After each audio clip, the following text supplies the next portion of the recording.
여러분 안녕하세요. 이 나라가 그랬어의 제임스입니다. 많은 글로벌 기업에서 활약하는 인도인들이 인도공과대학교 출신임을 알게 되었어요. 또 이 대학은 인도의 자부심이라고 합니다. 왜 이 대학이 이렇게 유명한지 알아보려고 합니다. 오늘은 한국의 유명 공과대학인 한양대학교에서 전부 촬영합니다. 이 건물은 HIT로서 한양종합기술연구원입니다. 산학협력을 위한 공간입니다. 한양대학교는 저의 모교입니다.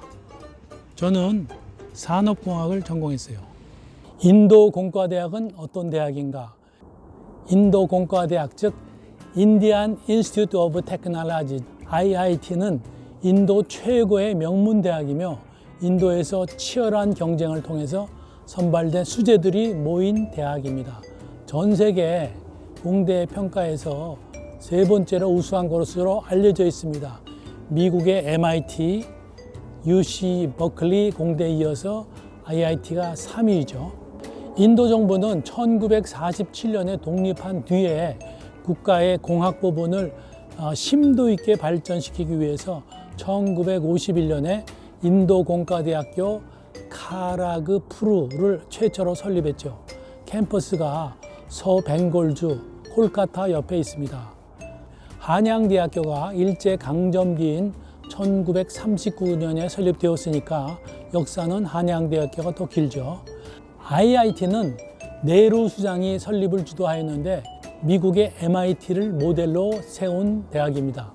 IIT는 설립된 이후 전 세계적으로 유명한 사업가, 기업가, 교수, 과학자, 엔지니어들을 배출했으며 인도를 정보기술 강국으로 이끄는데 가장 중요한 역할을 했습니다. 인도공과대학의 캠퍼스는 지역 간 불균형을 해소하기 위해서 인도 각지에 모두 23개의 캠퍼스가 있습니다. 각 대학은 IIT 뒤에 캠퍼스 이름을 붙여서 구분합니다. 즉 IIT 델리, IIT 몬베이, IIT 마드라스 같은 식으로 말이죠. 인도공과대학의 어려운 입학시험과 엄격한 학교 생활, IIT 경쟁력의 원천은 최고의 인재를 뽑아서 최고로 훈련시키는 그 체계에 있습니다. IIT는 학생과 교수 선발에 완전한 자율성을 갖고 있습니다. 특히 인도 정부는 개교 이래로 학생 선발에 대해서 어떠한 간섭도 한 적이 없습니다. 좋은 인재를 뽑기 위해서 IIT는 세계에서 가장 어렵고 공정하다는 시험을 치릅니다. 공동 입학 시험인 JEE, Joint Entrance Examination을 통해서 23개 IIT들이 연합해서 시험을 봅니다. 보통은 1차 본과 시험과 2차 심화 시험으로 구분하고 있습니다. 2019년의 경우 48만 5천 명의 고등학생이 응시하여 최종적으로 14,000명이 합격하여서 약 35대 1의 경쟁률을 보였어요. 합격 후 성적과 희망에 따라서 23개 캠퍼스 중에서 선택하는데 요즘은 IT 봄베이가 가장 인기라고 했어요. 공학 전공, B테크, Bachelor of Technology의 경우 지원자들은 수학, 물리학, 화학 시험만 봅니다. 영어와 힌디어로 시험을 치르므로 언어 능력 테스트는 따로 하지 않습니다. 전체적인 문제의 난이도는 과경제들이 치르는 국제 올림피아드 수준으로 알려져 있습니다. 학교 내 제2 출제본부는 1년 내내 최고의 인재를 뽑을 수 있는 시험 방식과 문제를 연구합니다. IIT의 성 비율은 대략 남자 10대 여자 1의 비율입니다. 외국인을 위한 별도의 학부 입학 프로그램은 없고 외국인도 똑같이 공동 입학 시험을 통해서 입학해야만 합니다. 각 캠퍼스는 학부 학생들 학비의 80% 정도를 보조해주고 수업은 영어로만 진행합니다. 이렇게 선발된 IIT인들은 전교생이 기숙사 생활을 하고 엄청나게 강도 높은 수업을 받으며 학생 간에는 협력적 경쟁이 있습니다. 교수와 학생 간의 비율은 1대 6 내지 8명 선입니다. 잠시 한양대학교 캠퍼스 안으로 들어가 보죠.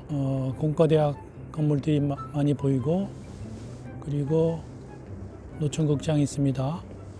그 옆으로 파란색 새로운 멋있는 건물이 있는데 이것이 정몽구 오토모티브 리서치 센터입니다. 정몽구 현대자동차 명예회장은 현대자동차를 글로벌 탑5로 끌어올린 주역입니다. 한양공대 공업경영학과를 졸업하고 기업을 성공적으로 키운 후에 후학을 위해서 미래기술연구센터를 지어서 기증했습니다. 참 바람직하죠. 다시 IIT 이야기로 돌아와서 IIT 졸업생들의 졸업후 진로는 어떻게 될까요? 인도 젊은이들은 어떻게 해서라도 IIT에 들어가려고 합니다. 그것이 가난에서 벗어나고 인생을 확 바꿀 수 있는 꿈의 실현이기 때문입니다. 그래서 IIT에 가려는 것은 학생들의 간절한 목표이자 가족 모두의 희망입니다. 1970년대에는 IIT인의 70%가 졸업 후 해외로 나갔어요. 지금도 마찬가지로 최대한 해외 진출을 해서 고소득자가 되려고 합니다. IIT 출신들의 졸업 후 행보를 보면 미국 실리콘밸리의 창업자 중 15%, IBM 엔지니어의 28%, 나사 직원의 35%, 미국 의사의 15%를 차지한다고 알려져 있습니다. IIT 출신으로 가장 성공적인 케이스의 하나는 구글의 CEO인 순다르 피차이입니다. 그의 경력은 IIT 카라구푸르 졸업, 스탠포드 대학원 재료공학 전기공학 석사, 펜실베이니아 대학교 왓튼스쿨 MBA를 마친 후 2004년에 구글에 입사했습니다. 그리고 입사 11년 만에 구글의 최고경영자 CEO가 되었죠. 순다르는 같은 IIT 출신인 미모 여성과 결혼했습니다. 그가 사는 화로운 저택, 그가 타는 고급 차들, 그의 월급, 그의 자산, 그의 취미인 크리켓 등에 인도 젊은이들은 열광하고 있습니다. 미국 교수의 IIT 학생 지도 경험. 미국 공과대학의 교수인 저의 친구는 인도에서 유학 온 IIT 출신을 직접 가르쳐본 경험이 있습니다. IIT 출신들은 아주 우수하고 특히 수학과 컴퓨터 계산 능력이 아주 탁월하다고 했습니다. 영어를 잘하고 라이팅 교육을 제대로 받아서 논문 쓰는 실력이 우수하다고 평가했습니다. 옛날부터 인도는 수학과 과학이 발달한 나라로 알려져 있습니다. 이 교수는 인도에 있는 IIT 칸푸르 캠퍼스, IIT 봄베이 캠퍼스를 방문한 경험도 있습니다. 이들 캠퍼스들은 인도의 소란하고 지저분한 거리와 완전히 분리되어서 캠퍼스 입구에는 경찰들이 지키고 있어서 아무나 들어갈 수 없게 철저히 통제합니다. IIT의 실험시설 등은 다소 낙후되어 있으나 학생들의 학문에 대한 열정과 교수에 대한 존경심은 아주 높다고 전했습니다. 요약하면 인도는 IIT를 지나치게 엘리트 중심으로 끌고 간다는 비판에도 불구하고 IIT는 글로벌 영향력을 키우면서 인도 발전에 지대하게 공헌하고 있습니다. 한국도 우수하고 능력이 있는 젊은이들이 무한대로 능력을 발휘할 수 있도록 치열한 교육 기회를 마련해 주어야 한다고 생각합니다. 이번 영상이 도움되었으면 좋아요, 구독 부탁드립니다. 감사합니다.